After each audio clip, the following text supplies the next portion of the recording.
All of you, Ram Ram. Today I will teach you comparative profit and loss statement. Last topic I have taught you comparative balance sheet. Now I am going to teach you comparative balance sheet.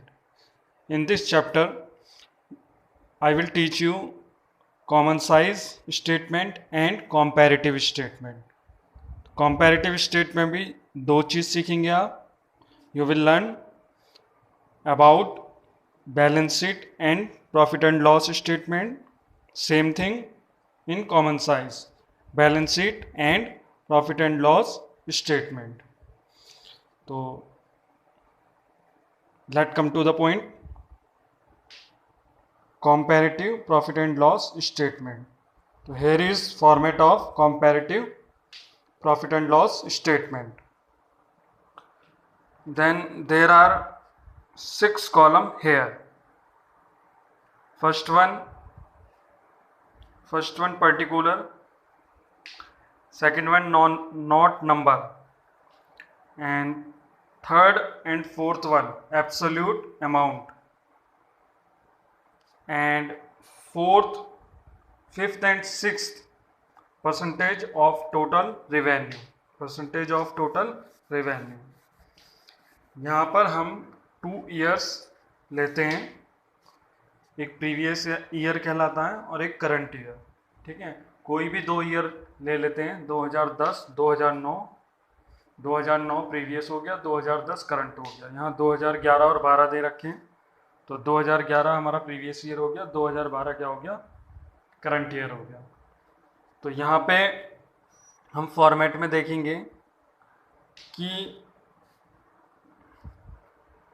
सबसे पहले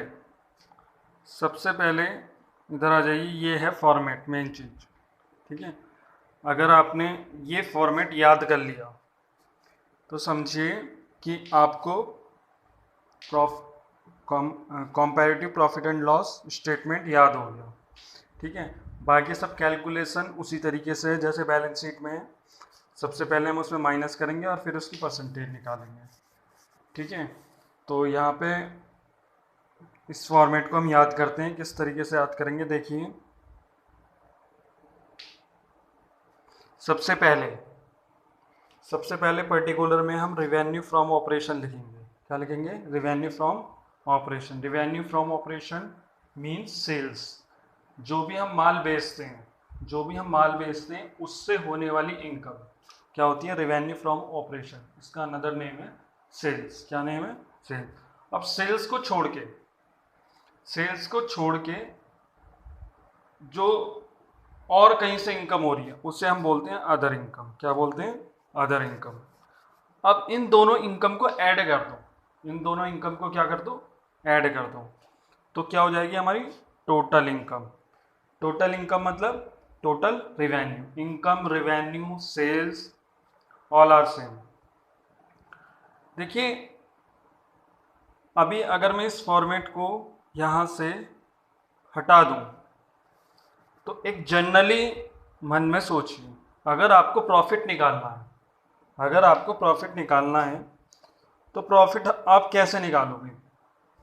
profit आप निकालोगे जितनी income हुई है उसमें से expenses minus कर दो. जितनी इनकम हुई है बिजनेस से, आपको जितनी इनकम हो रही है. अब इनकम कहाँ से होती है? एक तो सेल्स से और एक दूसरे सोर्सेस से. जैसे आपको कहीं से रेंट मिल रहा हो, किराया मिल रहा हो. ठीक है, तो इस तरीके से तो दूसरे सोर्सेस से और एक सेल्स से. अब जब सेल्स और इनकी इनकम को जोड़ोगे तो टोटल रिवेन्यू, टोटल इनकम हो गई. अब इसमें से एक्सपेंसेस माइनस कर दो जितने आपके बिजनेस में खर्चा हुआ है. तो जितना बचा वो प्रॉफिट, जितना रिमेनिंग बचा वो क्या हुआ? प्रॉफिट.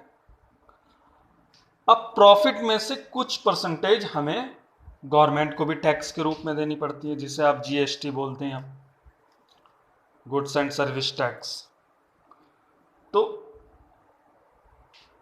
अगर आप गवर्नमेंट को प्रॉफिट में से जीएसटी पेड कर दोगे, टैक्स पेड कर दोगे, तो आपके पास क्या बचेगा? Profit after tax. क्या बचेगा? Profit after tax. तो यहाँ पे प्रॉफिट एंड लॉस स्टेटमेंट में यही चीज़ दिखाई हुई है।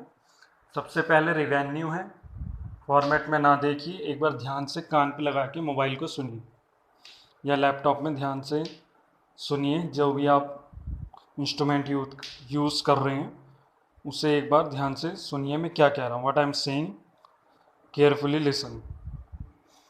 First of all we will take profit.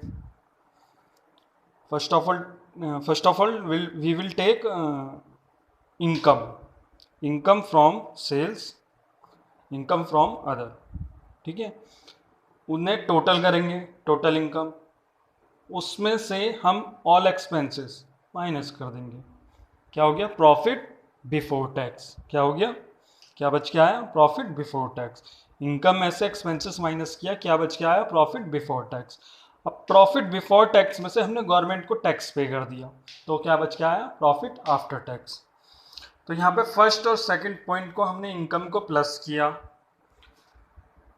तो यहाँ पे स्क्रीन पे देखेंगे हमने फर्स्ट और सेकंड को प्लस किया, टोटल रिवेन्यू आ गया। एक्सपेंसेस के यहाँ कुछ नाम दिए गए हैं, ये एक्सपेंसेस हमें याद रखने हैं, ठीक है। देखिए इनकम और एक्सपेंसेस अलग ही शो हो जाते हैं, इसमें हमें कोई कन्फ्यूज़न नहीं होती।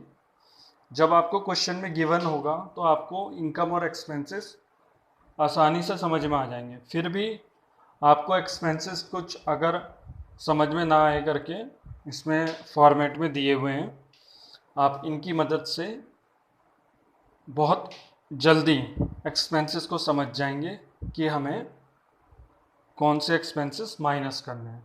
तो यहाँ पे हम देखेंगे एक्सपेंसेस। पहला है cost of material consume, purchase of stock in trade, change in inventory. कई बार जो चेंज इन इन्वेंट्री होता है ओपनिंग स्टॉक और क्लोजिंग स्टॉक दे दिया जाता है, तो यहाँ पे हम उसे